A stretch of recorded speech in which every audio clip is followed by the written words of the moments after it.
Everyone, আসসালামু আলাইকুম। সবাই কেমন আছেন? হোপফুলি সবাই ভালো আছেন। আলহামদুলিল্লাহ, আপনার দোয়াতে আল্লাহর অশেষ রহমতে আমি ভালো আছি। আশা করি আপনারা ভালো আছেন, যে যেখানে আছেন সুস্থ আছেন। আর একটা নিউ ব্লগ নিয়ে চলে আসলাম। আর আজকে কোনো কিছু না, আজকে হচ্ছে যে কি আমের ভর্তা বানাবো। তো দেখেন আমার নখগুলো কি অবস্থা হয়ে গেছে। আমি কখনো কলা, তারপরে লতি, আম এগুলো ছিলি না, আজকে হচ্ছে আমি ছিলে ফেলছি। তো সুন্দর করে হচ্ছে আমি এগুলাকে সালাদ মেশিন দিয়ে মানে খুব সুন্দর করে করে ফেলবো। তো 2 রকমের ভর্তা বানাবো। সবাই হচ্ছে আমার ভর্তাগুলো দেখাচ্ছে, হ্যাঁ। তো আমি ভাবলাম যে যে আমি কিনে এনে দেখাবো বা কিনে এনে ভিডিও করব। আমি কিনে এনে ভিডিও করা লাগে নাই। আমি হচ্ছে আমার খালামণি দিয়েছিল ওদের গাছের আম।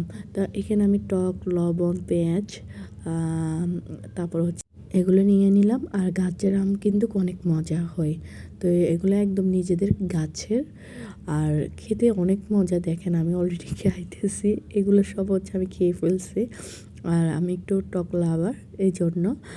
আর আরও কিছু করে নিচ্ছি, ওগুলো হচ্ছে আমি দুধ দিয়ে, তারপর হচ্ছে মিঠা দিয়ে, খাজুরের গুড় দিয়ে রান্না করব, সরি, ভর্তা বানাবো। এটা হচ্ছে দেখেন দুধ, একদম গরুর দুধ। আর হচ্ছে আমি খেজুরের গুড় দিয়েছি।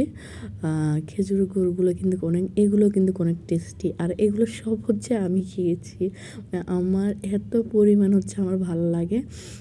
2 রকমের ভর্তা কিন্তু খেতে কার না ভালো লাগে। আল্লাহ হাফেজ, সবাই ভালো থাকবেন।